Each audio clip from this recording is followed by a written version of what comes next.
다니엘 4장에서는 바벨론의 느부갓네살 왕이 꾼 두 번째 꿈 이야기를 들려주고 있습니다. 2장에서와 같이 다시 한번 꿈에 대한 내용과 해석을 다루고 있는 내용이지만 2장과는 다른 내용이 많이 있습니다. 다니엘 4장은 느부갓네살 왕이 통치 말년에 그가 그동안 경험했던 일들과 또 다니엘을 통해서 알게 된 하나님에 대해서 쓰고 있는 편지 형식의 글입니다. 이 내용의 배경과 연대가 어떻게 될까요? 느부갓네살은 주전 605년에 바벨론 제국의 왕위에 오르게 됐습니다. 그리고 주전 586년에 예루살렘을 함락시키고 남유다를 멸망시켰습니다. 그는 43년 동안 바벨론 제국을 통치했고요. 주전 562년에 사망했습니다.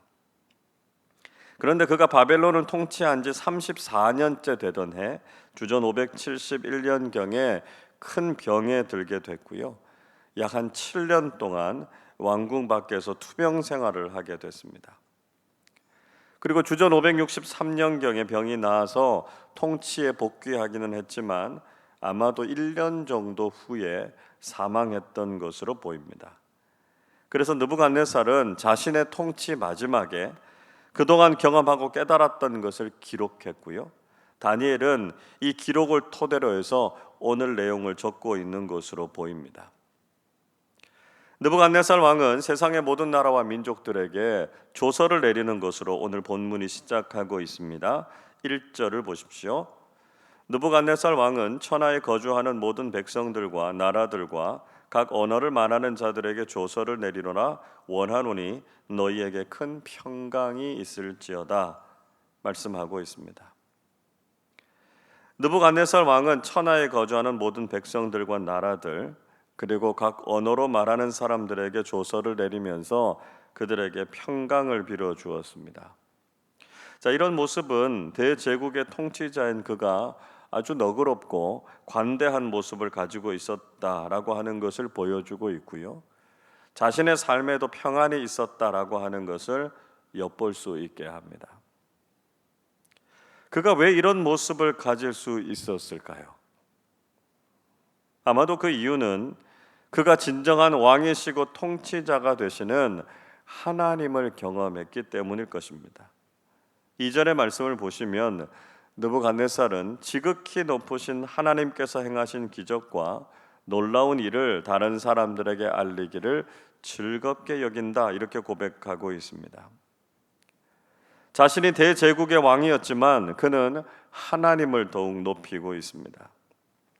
동시에 느부갓네살은 자신이 경험한 하나님에 대해서 고백하고 있는 일종의 간증 또는 전도를 하고 있는 것이죠. 그리고 하나님의 위대하심과 그 나라와 통치를 찬양하고 있습니다. 3절 말씀을 우리 한 번 더 같이 읽어보겠습니다. 참으로 크도다 그의 이적이요 참으로 능하도다 그의 놀라운 일이요 그의 나라는 영원한 나라요 그의 통치는 대대에 이르리로다. 아멘. 느부갓네살은 하나님의 크고 능하심 그리고 하나님께서 행하신 놀라운 일들과 하나님의 통치의 영원함에 대해서 찬양하고 있습니다. 세상의 통치자가 하나님을 이토록 높여드리고 찬양한다라고 하는 것 참 감격적인 일이지 않습니까? 우리는 지금 이 시대 속에서도 세상의 통치자들이 이렇게 하나님을 찬양할 수 있게 해달라 기도하는 사람들이 되어야 할 것입니다. 자, 그리고 느부갓네살은 자신의 두 번째 꿈 이야기를 시작했습니다. 왕은 자신의 궁에서 편안하게 지내고 있을 때 또 한 번의 꿈을 꾸고 그 꿈 때문에 다시 번민에 빠지게 됐습니다. 그는 바벨론의 모든 지혜자들을 다 불러서 그 꿈의 해석에 대해서 알려달라고 요청했습니다. 그러나 바벨론의 전문가들은 아무도 그 꿈에 대해서 대답하지 못했습니다. 다니엘서 2장에서 일어났던 것과 비슷한 상황이 벌어지고 있는 것이죠. 자, 차이가 있다면 2장에서는 꿈의 내용을 알려주지 않았지만 이번에는 꿈의 내용을 알려주고 해석을 해보라 이렇게 말하고 있습니다. 그러나 이번에도 바벨론의 지혜자들은 그 꿈을 해석하지 못했습니다. 그런데 느부갓네살 왕은 이번에는 그들을 죽이려고 하지 않았습니다. 아마도 왕은 그들이 대답하지 못할 것이다 라고 하는 것을 알고 있었던 것 같습니다. 그래서 사실 기대도 하지 않았지만 그래도 다시 한번 불러서 그들의 한심함과 어리석음을 드러내려고 했던 것 같습니다. 세상의 지혜와 지식이 이렇게 한계가 많다라고 하는 것을 확인시켜 준 것이었죠. 그래도 느부갓네살이 화를 내지 않은 것은 믿는 구석이 있었기 때문이었습니다. 8절의 말씀 보시면 후에 왕이 벨드사살이라고 이름을 붙인 다니엘이 들어왔고요. 왕은 그에게 거룩한 신들의 영이 있는 사람이다 이렇게 높여주었습니다. 그리고 자신의 꿈에 대한 해석을 알려달라고 요청했습니다. 9절 말씀을 보십시오.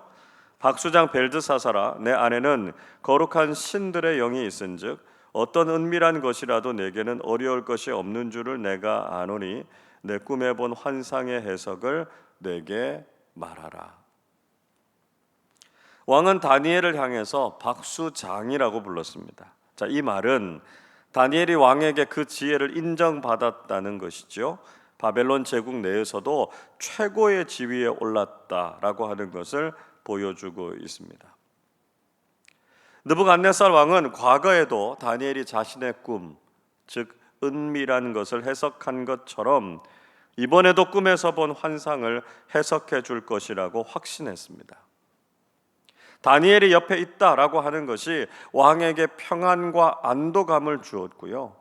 쉽게 분노하거나 평정심을 잃지 않는 관대한 왕이 되도록 했다는 것을 알 수 있습니다. 여러분, 우리는 다니엘의 모습을 보면서 우리가 이 세상 속에서 어떤 역할을 하는 사람들이 되어야 하는가 하는 것을 깨닫게 됩니다. 다니엘은 살아계신 하나님을 세상에 보여주었고요. 세상의 리더들도 하나님을 높여드리고 찬양하게 했습니다. 그리고 지혜로운 신앙인으로 살아가면서 세상과 사람들에게 평안과 안심을 주는 사람들이 되어야 한다 하는 것을 깨닫게 됩니다. 자, 이어서 느부갓네살은 자신의 꿈 이야기를 계속해서 하고 있습니다. 느부갓네살은 꿈에서 땅의 중앙에 한 나무를 보았습니다. 그 나무는 높이가 높고 견고해서 하늘에까지 닿아 있었습니다. 그 나무의 잎사귀는 아름답고 열매가 많아서 모든 사람들이 먹을 만한 것이었습니다. 그래서 들짐승들이 그 그늘에서 쉬었고 공중에 나는 새들도 그 가지에 깃들였고요. 육체를 가진 모든 것이 그 나무에서 양식을 얻었다고 말하고 있습니다. 한마디로 참 풍요롭고 평안한 상황이 묘사되고 있습니다. 자, 그런데 갑자기 이 나무에 불행하고 무서운 일이 일어나게 됐습니다. 이 일은 아주 특별한 존재가 등장했기 때문이었습니다. 13절 말씀을 우리 같이 읽어보겠습니다. 내가 침상에서 머릿속으로 받은 환상 가운데에 또 본즉 한 순찰자 한 거룩한 자가 하늘에서 내려왔는데, 자, 순찰자라고 하는 말을 하고 있죠. 히브리어로 이르 이렇게 쓰는데요. 잠을 자지 않고 깨어 있는 상태라고 하는 말에서 유래해서 잠을 자지 않고 지키는 자라고 하는 말입니다. 시편 121편 4절의 말씀을 떠올리게 하지요. 이스라엘을 지키시는 이는 졸지도 아니하시고 주무시지도 아니하시리로다 말씀하고 있습니다. 거룩한 자라고 하는 말, 카디시라고 하는 말인데요. 존재론적으로 모든 것과는 전혀 다른 신적이고 초자연적인 존재를 가리키는 말입니다. 사무엘상 2장 2절에 보면 한나의 노래가 나오는데요. 이렇게 말씀해요. 여호와와 같이 거룩하신 이가 없으시니 이는 주밖에 다른 이가 없고 우리 하나님 같은 반석도 없으심이니이다 말씀하고 있습니다. 한나는 여호와 하나님과 같이 거룩하신 이가 없고 다른 어떤 존재도 그런 분이 없으시다 이렇게 노래했습니다. 그러니까 분명히 느부갓네살 왕의 꿈에 나온 존재는 하나님 자신이시거나 천상의 존재라고 할 수 있습니다. 자, 그런 신적인 존재가 내려오셔서 나무를 베고 가지를 자르고 그 잎사귀를 떨고 열매를 해치라 이렇게 명령하셨습니다. 그리고 그 아래에서 쉬는 들짐승들을 다 쫓아내시고 가지에 앉아서 쉬는 새들도 쫓아내라 말씀하셨습니다. 자, 이것이 완전한 끝을 의미하는 것은 아니었습니다. 15절을 보시면 그 거룩하신 분은 나무의 그루터기를 땅에 남겨두게 하셨습니다. 그리고 16절 보시면 한동안은 사람의 마음 같지 않고 짐승의 마음을 받을 것인데 7대를 그날 그렇게 지나게 될 것이다 말씀하셨습니다. 자, 이 꿈의 자세한 해석에 대해서는 우리가 내일 새벽에 살펴보도록 하겠습니다. 자, 그렇다면 이렇게 하신 목적이 무엇이었겠습니까? 17절을 보십시오. 이는 순찰자들의 명령대로요 거룩한 자들의 말대로이니 지극히 높으신 이가 사람의 나라를 다스리시며 자기의 뜻대로 그것을 누구에게든지 주시며 또 지극히 천한 자를 그 위에 세우시는 줄을 사람들이 알게 하려 함이라 하였느니라 말씀하고 있습니다. 자, 느부갓네살 왕은 이것이 바로 순찰자들과 거룩한 자들의 말씀대로다 이렇게 인정하고 있습니다. 왕은 지극히 높으신 하나님께서 사람의 나라를 다스리시고 자신의 뜻대로 다스리는 자를 세우신다라고 하는 것을 알게 하기 위함이다 이렇게 고백하고 있습니다. 이제 느부갓네살은 하나님의 존재에 대해서 알게 됐고요. 하나님께서 당신의 사람들을 통해서 이 땅을 다스리신다라고 하는 것을 인정하고 있습니다. 느부갓네살은 다니엘이 그 꿈에 대해서 분명하고 자세하게 해석해 줄 것이다 라고 하는 것을 믿었고요. 그에게 해석해 줄 것을 요청하고 있습니다. 18절도 보시죠. 나 느부갓네살 왕이 이 꿈을 꾸었나니 너 벨드사사라 그 해석을 밝히 말하라. 내 나라 모든 지혜자가 능히 내게 그 해석을 알게 하지 못하였으나 오직 너는 능히 하리니 이는 거룩한 신들의 영이 내 안에 있음이라 말씀합니다. 왕은 다니엘의 안에 하나님의 영이 함께하고 계신다라고 하는 것을 믿었고요. 다른 지혜자들이 할 수 없는 일을 할 것이다 이렇게 신뢰하고 있었습니다. 여러분, 우리는 오늘 이 말씀을 통해서 그리스도인들이 세상 속에서 어떤 모습을 가지고 어떤 역할을 해야 하는지를 분명히 깨닫게 됩니다. 우리는 지혜롭고 신뢰할 만한 믿음의 사람들이 되어서 우리를 통해서 하나님께서 찬송을 받으시도록 해야 합니다. 또한 그리스도인들의 존재를 통해서 믿지 않는 세상의 사람들이 위로와 평안을 누릴 수 있도록 해야 하는 것이죠.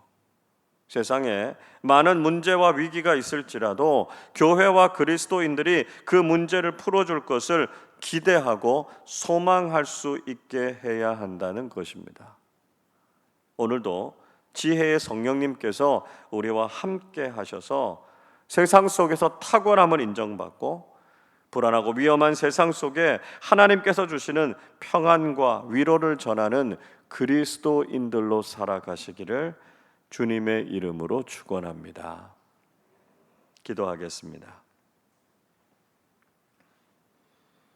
우리의 삶을 다스리시고 모든 것을 밝히 드러내시는 전능하시고 위대하신 하나님께 감사와 찬양을 드립니다. 우리가 이 시대 속에서 지혜롭고 신뢰할 만한 신앙인들이 되게 하셔서 우리를 통해서 하나님께서 찬양을 받으시고 세상의 평안과 위로를 전하는 사람들이 되게 하여 주옵소서. 지금도 세상은 많은 문제와 위기 때문에 힘들어하고 있지만 믿음과 지혜를 가진 우리 그리스도인들을 통해서 해답과 대안을 찾게 하시고 하나님의 다스리심과 위대하신 능력을 경험하게 해 주시옵소서.